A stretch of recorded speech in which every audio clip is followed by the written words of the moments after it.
Teman-teman, mari kita teruskan lagi novel yang berjudul Diamnya Istriku karya Rena Ariana, bab 2. Pembatalan pernikahan. Apa pertanyaan untuk apa yang aku inginkan masih berlaku? Ucapnya menatap kedua bola mataku. Ada kesedihan mendalam di wajah wanita yang sudah 10 tahun mendampingiku itu.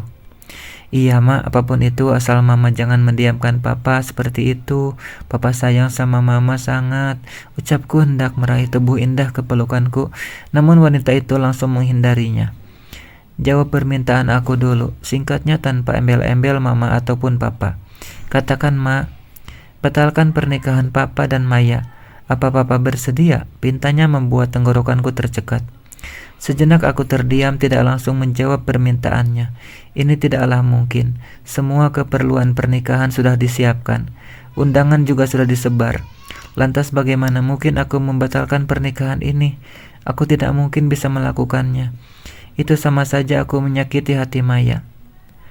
Tolong dijawab Pak Danang. Apa Anda bersedia membatalkan pernikahan Anda dengan teman saya Maya? Tegasnya, membuatku sedikit tersentak. Tapi Ma, itu tidaklah mungkin. Semua keperluan pernikahan sudah siap. Mama sendiri yang menyetujuinya kan? Ingat Ma, Papa inginkan seorang anak. Mama jangan hanya ingin dimengerti saja, tapi juga tolong mengerti Papa. Selama ini aku sudah cukup sabar. Dari promil, program bayi tabung dan sebagainya. Dari vitamin sampai apapun sudah kita lakukan. Tapi nihil Ma, Papa ingin menggendong anak Papa. Kamu tidak bisa memberikannya. Oleh sebab itu Papa juga punya hak untuk menikah lagi.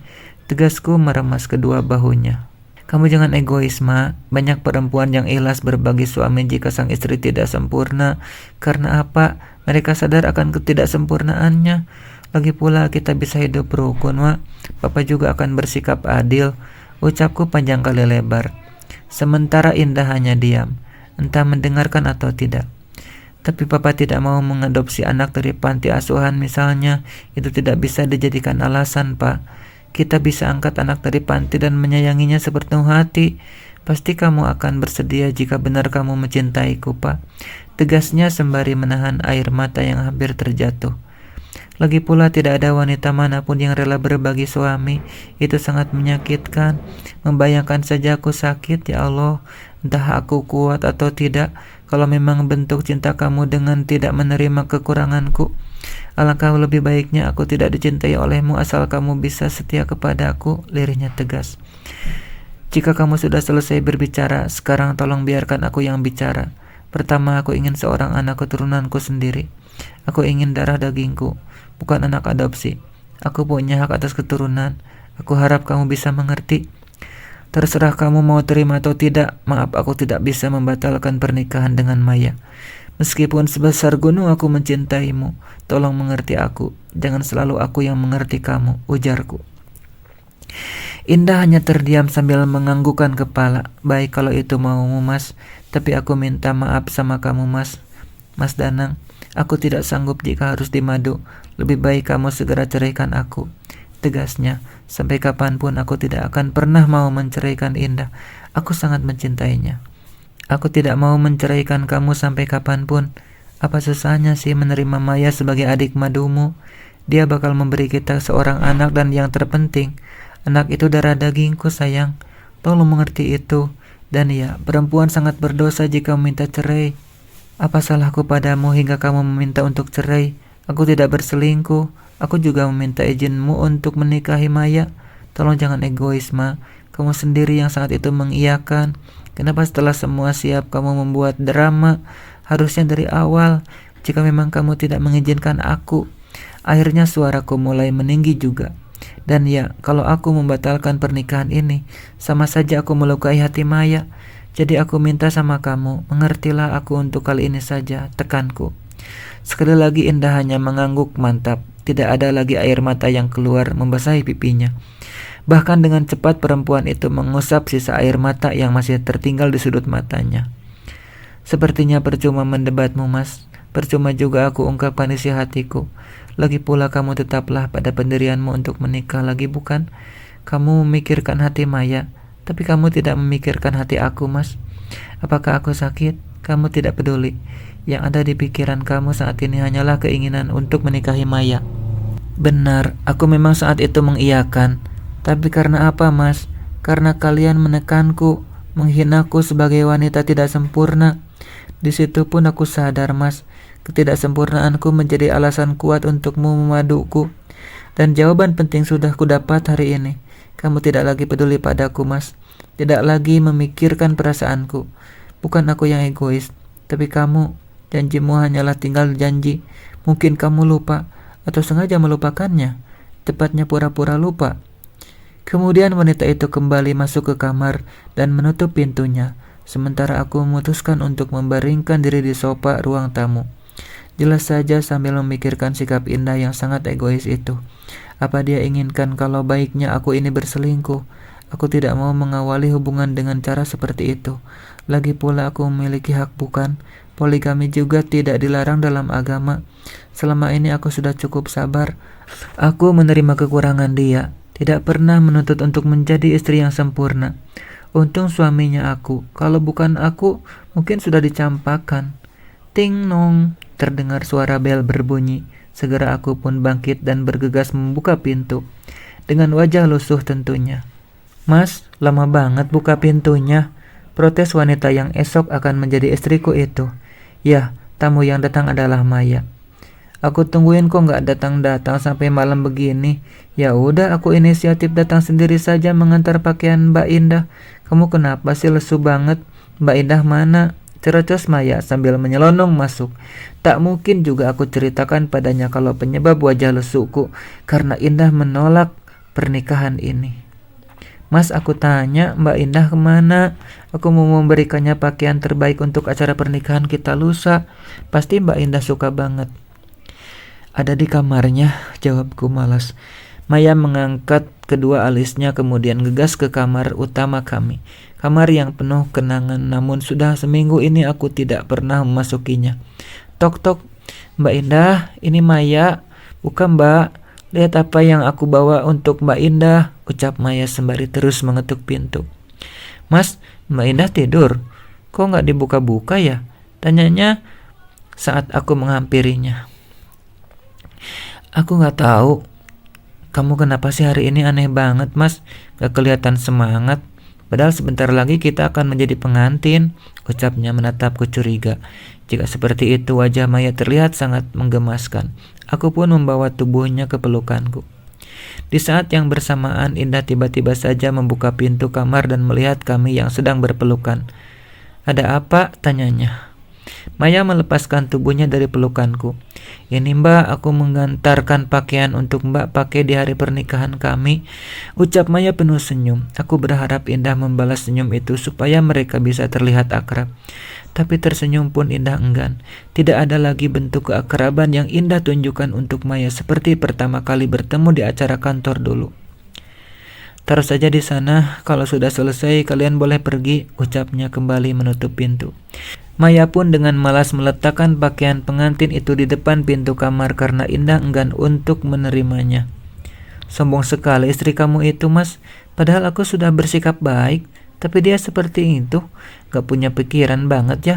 Mandul aja belagu, apalagi sempurna. Pantas saja Tuhan tidak memberinya anak. Seperti itu kelakuannya. Gerundel Maya sambil berjalan mengikutiku ke ruang tamu. Sabar sayang, ini ujian. Nanti juga Indah pasti bisa menerima kamu. Mungkin dia masih shock dengan berita pernikahan kita yang mendadak, ujarku.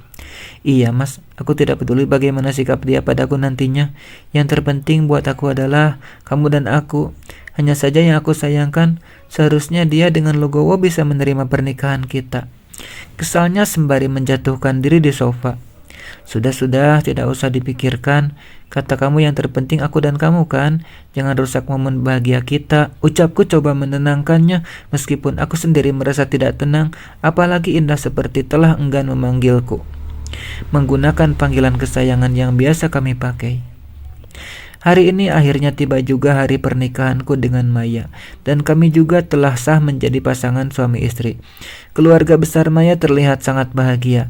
Sepertinya mereka tidak keberatan Maya menjadi yang kedua. Lagi pula apa yang mereka takutkan, aku mencintai Maya dan akan menjaganya. Kedua bola mataku mencari sosok Indah. Sudah 2 hari ini semenjak kedatangan Maya mengantar pakaian, aku tidak pernah melihatnya. Dia sama sekali tidak mau keluar kamar. Sebelum aku pergi ke tempat Maya kemarin, padahal aku sudah memintanya untuk hadir di hari akad pernikahan kami. Supaya orang-orang tahu kalau aku menikah memang atas izin dari istri pertama. Ini malah dia sama sekali tidak datang. Untung tidak ada yang bertanya tentang dirinya. Mbak Indah gak hadir, Mas. Dari tadi aku cariin dia tapi tidak menemukan sosoknya, bisik Maya sambil menyambut uluran tangan tamu undangan yang memberi selamat. Mungkin sebentar lagi, ujarku, meskipun aku tahu hari juga sudah malam. Biarkan sajalah, Mas. Mau datang atau tidak, yang terpenting aku dan kamu sudah sah menjadi suami istri. Mas, waktu kamu meminta Mbak Indah untuk datang, dia jawab apa? Tanyanya. Ya seperti biasa, dia hanya diam saja, tidak ada jawaban dan hanya ada keheningan. Semakin lama aku juga merasa lelah dengan sikapnya. Memang kamu yakin kalau Mbak Indah aman di kamarnya? Maksud kamu, aku mulai merasa sedikit khawatir. Bunuh diri atau menyakiti dirinya sendiri mungkin? Ucapnya lagi membuatku sedikit termenung. Tiba-tiba saja jantungku berdegup kencang. Ingin rasanya aku segera pergi menemui Indah dan meninggalkan acara pernikahan ini. Mas, kamu baik-baik saja. Jangan terlalu dipikirkan ucapanku tadi, Mas. Aku hanya asal berbicara. Tidak mungkin Mbak Indah menyakiti dirinya sendiri, ujar Maya menenangkan. Namun itu semua sama sekali tidak mampu membuatku tenang. Tetap saja fokusku mulai tertuju pada Indah. Sedang apa dia dan apa yang dia lakukan? Malam kian larut, acara pernikahan pun selesai. Tidak ada kehadiran Indah. Sebelum meninggalkan gedung, aku meminta izin pada mertuaku dan keluarganya untuk membawa Maya ke rumah. Dengan senang hati mereka mengizinkan. Dengan cepat aku menggandeng tangan Maya menuju mobil. Tak peduli sekalipun Maya merasa kesusahan karena gaun pengantin yang panjang. Pelan-pelan jalannya, Mas, ujarnya terdengar kesal. Cepatlah, Mai, aku takut terjadi sesuatu pada istriku. Singkatku membuat Maya sejenak menghentikan langkahnya. Ayo, mau ikut atau tidak kamu? Aku buru-buru, ujarku lagi. Maya terlihat kesal sambil melanjutkan langkahnya. Sampai di mobil aku langsung mengemudikannya dengan kecepatan tinggi. Hingga 20 menit kemudian aku pun sampai di rumah besar yang hanya ditempati oleh aku dan Indah. Aku semakin panik tatkala mendapati rumah masih gelap gulita. Tidak ada satupun lampu menyala, bahkan lampu halaman dan juga teras rumah. Gerbang juga tidak terkunci dan terbuka lebar. Ada apa ini? Aku segera turun dari mobil meninggalkan Maya sendiri, karena kalau menunggunya pasti harus disusahkan oleh gaun pengantin yang ia kenakan. Mas, tunggu, teriak Maya. Aku tidak peduli dan langsung berlari ke dalam rumah. Ku keluarkan ponsel dan menyalakan senternya untuk mencari saklar lampu. Setelah lampu kuhidupkan, aku langsung mencari keberadaan Indah. Mak, panggilku, tidak ada jawaban. Segera aku pun berinisiatif untuk pergi ke kamarnya. Gaun pengantin pemberian Maya masih ada di depan pintu kamarnya dan masih dengan posisi yang sama. Sepertinya Indah sama sekali tidak menyentuhnya. Aku semakin panik dibuatnya. Mak, ini papa pulang, buka pintunya, ucapku sambil terus mengetuk pintu. Kalau mama tidak mau membuka pintu, papa akan dobrak, Mak, teriakku. Aku benar-benar seperti menikahi patung sekarang. Tidak salah kalau aku menikahi Maya, Indah Rahmawati. Ingat, aku ini masih suamimu, tolong hormati aku, bentakku. Brak, der. Aku tendang sekeras mungkin pintu kamarnya hingga kakiku terasa sakit. Sial, diamu sungguh menyiksaku, Mak, ucapku membatin sambil terus berusaha mendobrak pintu. Aneh memang, kenapa Indah tidak kunjung membuka pintu. Ya Allah, semoga tidak terjadi apapun padanya.